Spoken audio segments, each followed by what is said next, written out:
झारखंड सरकार ने दिशोम गुरु शिबू सोरेन की जीवनी को राज्य के सरकारी स्कूलों के पाठ्यक्रम में शामिल करने का एक बड़ा फैसला लिया है। स्कूली शिक्षा एवं साक्षरता विभाग ने इसका प्रस्ताव तैयार किया है। ये प्रस्ताव 31 अगस्त तक अंतिम रूप दिया जाएगा और NCERT की मंजूरी के लिए भेजा जाएगा।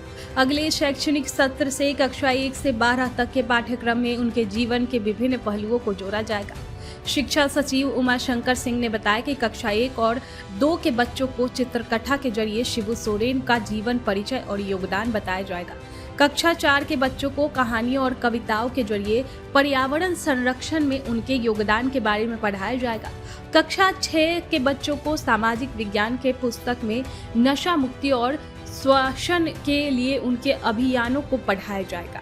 क्लास 7 के बच्चों को शिबू सोरेन द्वारा चलाई गई रात्रि पाठ्यशालाओं के बारे में जानकारी दी जाएगी, जिसका मकसद समाज में शिक्षा और जागरूकता फैलाना था। कक्षा 8 के बच्चों को हिंदी और सामाजिक विज्ञान में उनके मानवीय पक्ष और महाजनों के खिलाफ चलाए गए आंदोलनों के बारे में बताया जाएगा। वहीं कक्षा 9 से 12 तक के छात्रों को हिंदी, अंग्रेजी और उर्दू में उनके 16 सूत्री सामाजिक उत्थान कार्यक्रम, राजनीतिक यात्रा और जल जंगल जमीन को बचाने के लिए चलाए गए अभियानों के बारे में पढ़ाया जाएगा। झारखंड प्रदेश कांग्रेस कमेटी के महासचिव आलोक कुमार दुबे ने 6 अगस्त को सार्वजनिक रूप से अपील की थी कि शिबू सोरेन के संघर्ष और योगदान को बच्चों तक पहुंचाया जाना चाहिए। उन्होंने सुझाव दिया था कि ये जीवनी सिर्फ किताबों तक सीमित न रहे, बल्कि स्कूलों में निबंध, वाद विवाद और डॉक्यूमेंट्री जैसे सह पाठ्यक्रम गतिविधियों के माध्यम से भी बच्चों को उनकी विचारधारा से जोड़ा जाए।